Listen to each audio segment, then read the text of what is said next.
कैसे हो सभी। उम्मीद करता हूँ आप सब अच्छे होंगे। और आज का हमारा टॉपिक है विलोपन विधि से हम दो इक्वेशन को हल करेंगे। और मैं गजेंद्र सिंह अपने बार क्लासेस चैनल में आपका स्वागत करता हूँ। और बच्चों, सबसे पहले आपसे कहना ये है कि आपको वीडियो को लास्ट तक देखना है, ठीक है। आप एक बार जब वीडियो को देखोगे ना, उसके बाद आप बाकी कहोगे यार ये वीडियो हमने बहुत अच्छी देखी है, पूरा टोटल समझ में आने वाला है। और बच्चों ठीक है, आओ देखते हैं। और चैनल को सब्सक्राइब कर लेना बच्चों। आओ, आज हम सीखेंगे दो इक्वेशन को विलोपन विधि से दो इक्वेशन को सोल्व करना। ठीक है बच्चों, आ जाओ।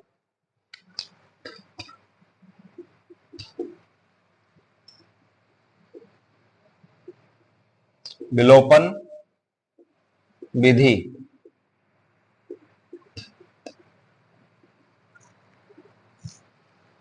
विलोपन का अर्थ होता है इसके अंदर दो चर आपके दिए रहेंगे, सॉरी, एक्स और वाई के रूप में।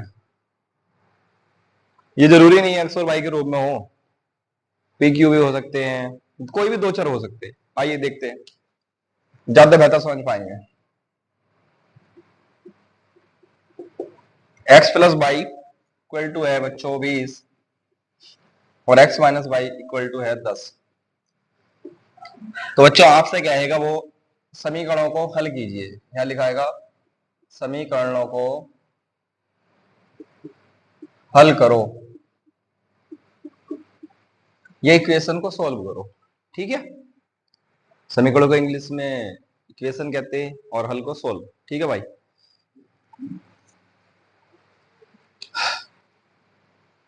चलो देखो देखो भाई, यहाँ क्या करना होता है, हमको एक्स और वाई के गुणांक इक्वल करने होते हैं। सबसे पहले एक्स और वाई के गुणांक इक्वल करने हैं। यहाँ पर आपको दिख रहे होंगे, यहाँ एक्स का गुणांक, गुणांक मतलब मल्टीपल, यहाँ भी एक है, यहाँ वाई भी एक है। यहाँ दोनों के मल्टीपल सेम है। जब सेम होते हैं, चाहे आप किसी भी एक के सेम कर लो, कुछ सवालों में ऐसा आएगा सेम नहीं होंगे। तो देखो क्या करना है बच्चों, कुछ नहीं करना है, आ जाओ सीधा आप लिखेंगे। अगर देखो चिन्ह होंगे प्लस प्लस, अगर होंगे माइनस माइनस, अगर होगा प्लस माइनस, प्लस प्लस कहेगा तो कहेंगे घटाने पर, फिर से कहेगा प्लस प्लस होंगे दोनों चिन्ह तो हम कहेंगे घटाने पर, और एक प्लस एक माइनस होगा बच्चों तो हम कहेंगे जोड़। ये कब कहेंगे, क्या कहेंगे, ये सारी बात यहाँ समझ में आने वाली है। जैसे कि फॉर एग्जाम्पल के लिए मेरे को एक्स को काटना है, तो मेरे को एक्स के आगे चिन्ह देखने कैसे लगे बच्चों। एक्स के आगे लगा प्लस और प्लस, कोई चिन्ह नहीं है तो प्लस प्लस लगा है, तो ये कंडीशन बनी ये वाली। तो हमको फिर कहना है घटाने पर। सपोज दैट हम x को नहीं काट रहे, अगर हम y को काटेंगे तो y में एक जगह प्लस लगा है, एक जगह बच्चों माइनस लगा है। ठीक है भाई, एक प्लस है एक माइनस है। तो बच्चों जब एक प्लस एक माइनस होता तो कहते हैं जोड़ने पर। अगर आप दोनों स्थिति में आप जैसा भी करोगे, अगर आप जोड़ने पे कहते हो तो y कटेगा और आप घटाने में कहते हो तो x कटेगा। ठीक है, तो हम बच्चों हम ले रहे हैं x को काटना चाह रहे हैं हम पहले। आपकी मर्जी है, आप x को काट सकते हो, y को काट सकते हो, आंसर सेम आने वाला है। तो हम काट रहे हैं x को, तो क्या करना है, यहाँ प्लस प्लस है तो बच्चों यहाँ कहेंगे घटाने पर। क्या कहेंगे, घटाने पर। तो यहाँ जब हमने घटाने पे कहा तो देखो जो प्लस का वो माइनस और जो माइनस का हो जाएगा प्लस। तो देखो x से x कट गया, प्लस के y प्लस के y प्लस के हो गए 2y। 20 में से देखो भाई 10 10 घट रहा है, यहाँ देखो घटाना है ना बच्चों, घटे का चिन्ह आ गया, 2y इक्वल टू आएगी 10 में 20 गया बच्चों, आया 10। और मेरे शेर यहाँ क्या होगा देखो 10/2, गुणा का चीज, गुणा का अंक बराबर के दूसरी तरफ जाता है भाग में, 2 पंजे 10, y बराबर 5। यहाँ तक कवर हो रहा है ना सब है? यहाँ तक चमक रहा ना सब, ठीक है भाई। आ गया, यहां से हमारा देखो y का मान आ चुका है। आप इस y के मान को समीकरण 1 या 2 में रख सकते हो। समीकरण 1 से, समीकरण 1 क्या है, x प्लस वाई बराबर 20, x प्लस वाई बराबर 20। पहले बताओ भाई सबको यहां तक समझ में आया? किसी बच्चों को अगर नहीं समझ में आ रहा तो आप कमेंट कर सकते हो बच्चों कि सर हमको ये चीज समझ में नहीं आ रही है। ठीक है, और आपको मैंने फिर से बोला बच्चों, एक बार आप सब सारे बच्चे लाइक, वीडियो को लाइक करें और सब्सक्राइब कर ले बच्चों चैनल को। ठीक है, और बेल आइकन आपको ऑन करनी है जिससे कि हमारी हर वीडियो आपके पास सबसे पहले पहुंचेगी। और बहुत शॉर्ट शॉर्ट ट्रिक हम बच्चों आपको सिखाने वाले मैथ की। ठीक है, आ जाओ फिर से। तो यहां करते हैं हम x प्लस y का मान कितना है 5 बराबर 20। तो x बराबर हो जाएगा 20 माइनस 5। 20 और 5 के बच्चों की 15। 15 आई है। तो हमारे पास मान आ चुके हैं। x का मान आया हमारे पास 15 और y का मान कितना है हमारे पास। y का मान कितना है भाई हमारे पास। y का मान है हमारे पास कितना आया था, ये 5 आया था। देखो ये 5। अब हमको देखना हमारा आंसर सही है या गलत। हमने आंसर तो निकाल लिए, सोल्व भी कर लिया। मेन चीज है कि हमारा आंसर क्या सही है क्या गलत आया, ये चीज हम वहां तो आपको बच्चों बुकों में क्या होता है, हम आंसर शीट देख लेते, वहां आंसर शीट नहीं मिलेगी। तो ऐसी स्थिति में आपको क्या करना है, कोई सी भी एक समीकरण को आपको यहाँ ले लेना उत्तर की जांच के लिए। बच्चों उत्तर की अगर हम जांच करें, उत्तर की जांच, तो मैं बच्चों एक समीकरण ले लेता हूं आपको, क्या x plus Y equal to है 20। तो बच्चों इस स्थिति में क्या होता है, ये वाली साइड x प्लस वाई को जोड़ के 20 आना चाहिए भाई। x प्लस वाई को जोड़ के 20 आना चाहिए। क्या आप यहाँ देख रहे हो, x और y को जोड़ेंगे तो 10 15 10 15 और 5 कितना होगा, 15 5 कितना है बच्चों 20। तो देखो ये बात वेरीफाई हो चुकी है कि x प्लस वाई को जोड़ के हमारा क्या आ रहा है 20। तो बच्चों आपका करेक्ट आंसर है, आपका कोई भी गलती नहीं। ठीक है भाई, उम्मीद है बच्चों आपको ये सवाल समझ में आया होगा। और ये तो टाइप 1 था, जब आपको गुणांक इक्वल मिल रहे थे। अब गुणांक इक्वल नहीं मिलेंगे, वहां पर गुणांकों को इक्वल करना पड़ेगा। तो बच्चों वो कैसे होता, आइए आप नेक्स्ट सवाल देखते हैं। इसको आप स्क्रीनशॉट ले सकते, लो मैं साइड हो जाता हूं, आप स्क्रीनशॉट ले लो इसका। चलो बच्चों आओ,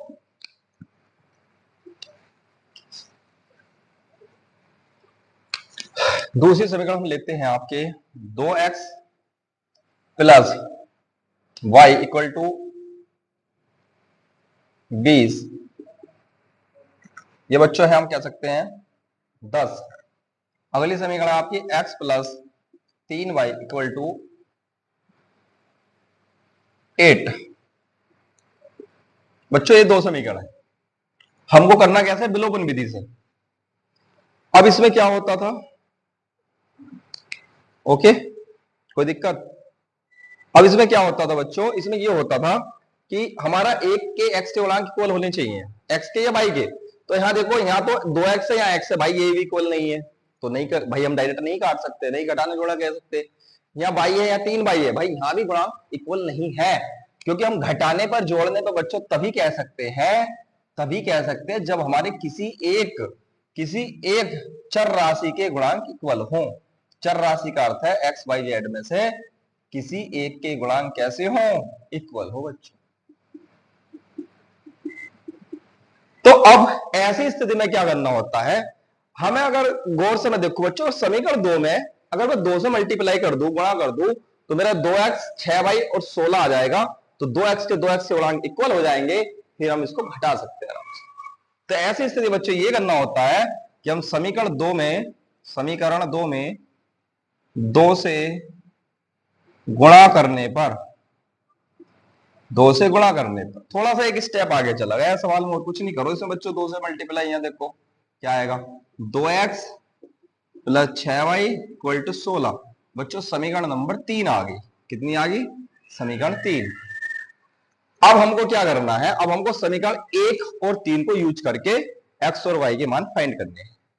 तो देखो बच्चों, हम इसको एक जगह लिख लेते हैं। यहाँ समीकरण 1 व 3 से, तो यह है 2x plus Y equal to 10, और 3 क्या है बच्चों, ये है 2x प्लस 6y बराबर 16। अब मेरे को देखना सबसे पहले इसमें गुणांक किसके बराबर है। नहीं चमक रहा क्या नीचे, ये नहीं चमक रहा क्या। तो देखो भाई, यहां हम बच्चों, हम देखो 2x के यहाँ गुणांक इक्वल है और प्लस प्लस है, दोनों के आगे प्लस प्लस। प्लस प्लस में क्या करते हैं, घटाने पर। तो यहां लिखेंगे हम घटाने पर। तो बच्चों यहां घटाएंगे, यहां घटाएंगे, यहां घटाएंगे, 2x से 2x कट गया। और बच्चों प्लस का y है, माइनस के 6y है, तो बचेगा माइनस के, मैं इस लिख के बता देता हूं बच्चों, माइनस सॉरी प्लस के y माइनस के 6y बचा, 10 माइनस 16 बचा। भाई 22 में से 6y घट गया और 10 में से 16y, यहां तक दिख रहा है ना, कोई दिक्कत। आगे आ जाओ, यहाँ इसको मिटा दो बच्चों। देखो यहाँ, अब देखो भाई बाई में से 6 घटा है, आप इसको ऐसा मान सकते हो बाई मतलब 1 - 6। 1 - 6 क्या होता है, बाई लगा इनके पीछे, कोई दिक्कत नहीं है भाई। 6 में से 1 घटाएंगे तो बच्चों 5 आता है, लेकिन जब 1 में से 6 घटेगा ना, आएगा तो 5 ही, लेकिन बच्चों माइनस के ज्यादा तो माइनस आएगा, तो बच्चों यहाँ बचेगा -5। बाई है तो बाई। ऐसे बच्चों 10 में से 16 घट रहा है, अब 10 में 16 घटेगा यानी -6। अगर 16 में 10 घटेगा तो +6। अगर उल्टा घटेगा ना 10 में से, यानी छोटे में से ज्यादा घटेगा, तो माइनस के बचता है बच्चों, -6। माइनस से माइनस कट हो गया, 5y इक्वल टू आएगा बच्चों 6, y बराबर आएगा 6/5। तो बच्चों एक मान हमारे पास निकल के आ चुका है। अब इस मान को कहां रखना है सर, अब तो 3 समीकरण है, पहली में रखे हैं कि 2 में रखे हैं, 3 में। वहां तो अच्छा था कि वहां 2 में कोई सी रख देते, लेकिन बच्चों यहाँ एक बात ध्यान रखनी है, यहाँ आपको वैल्यू वही रखनी है जो एक्चुअल समीकरण हमारी दी हुई थी। हमको जो चेंज करके हमने समीकरण बनाई उसमें नहीं रख सकते, जैसे कि हमने तीसरी समीकरण चेंज करके बनाई थी ना बच्चों, तो यहाँ वैल्यू नहीं रखनी है, आपको इन 2 में ही रखनी है। तो बच्चों मैं तो समीकरण 1 ले रहा हूं, उसमें ही रख दो। समीकरण 1 से 2x + y इक्वल टू 10, या 2x + y का मान 6/5 बराबर 10, और ऐसा 2x इक्वल टू 10, 6/5 इधर जाके बच्चों माइनस का हो जाएगा, और यहां से इधर गुणा करते हैं एलसीएम, 10 पंजे 50 - 6/5। देखो बच्चों ये क्या आ जाएगा, इससे फिर 50 में बच्चों 6 जाएगा 44/5, ठीक है बच्चों। और यहां से क्या बचेगा आपका x इक्वल टू 44/5, और ये गुणा कहाँ है, इधर जाके भाग में आ जाएगा बच्चों, तो आपका यहाँ आ जाएगा आगे 44/5 दूनी 10, ये आगे बच्चों। या तो आप इसको वैसे काट सकते हो, या तो आप ऐसे लिख सकते हो, या काट सकते हो उसको, 2 पंजे 10 और ये 22 बार गया, तो x का मान आएगा बच्चों 22/5। x का मान ये, और y का मान 6/5। फिर से वही काम है बच्चों, उत्तर की जांच करेंगे क्या हमारा आंसर सही है या गलत। तो बच्चों हम एक समीकरण कोई भी ले लेंगे, मैं सपोज दैट पहली ही समीकरण ले लेता हूं, चलो दूसरी ले लेता हूं बच्चों, समीकरण 2 ले लेता हूं, क्योंकि वहां पर मैंने आपसे बोला था वहां आपको आंसर नहीं देगा, आंसर शीट नहीं देगा, तो आपको आंसर कॉपी में ही चेक करना है। मतलब इसको सोल्व करेंगे तो बच्चों 8 आना चाहिए, करते हैं बच्चों। x की जगह हमने रखा 22/5 प्लस 3 गुणा y का मान बच्चों 6/5, तो 22/5 प्लस 18/5 बच्चों। और ऐसे भिन्न को जोड़ना सबको आता है बच्चों, बटे का 5 ऐसे ही आ जाएगा, और 22 और 18 कितना हुआ बच्चों बताओ, 40, और 5 अट्ठे 40। अरे देखो भाई ये तो 8 ही आ गया बच्चों, तो हमारा आंसर बिल्कुल करेक्ट है बच्चों, ठीक है। तो ठीक है बच्चों, बहुत बहुत धन्यवाद, आपने हमारी वीडियो को यहाँ तक देखा और हमारे लिए समय दिया। ऐसी बहुत अच्छी अगर आप वीडियो चाहते हो, ऐसी अच्छी अच्छी वीडियोस, तो बच्चों हमारे चैनल बार क्लासेस को आप सब्सक्राइब कर लें, और कमेंट्स करें, लाइक करें बच्चों, शेयर कर दें बच्चों, ठीक है। नमस्कार बच्चों, धन्यवाद। ठीक है भाई, नमस्कार बच्चों, हमारी वीडियो कंप्लीट हो चुकी है। बार क्लासेस विजय अंगला के नाम से हमारा यूट्यूब चैनल है बच्चों, इसको सब्सक्राइब करें चैनल को, और ज्यादा से ज्यादा शेयर करें बच्चों। थैंक यू, बहुत बहुत धन्यवाद वीडियो देखने के लिए। नमस्कार। रोक दो इसको।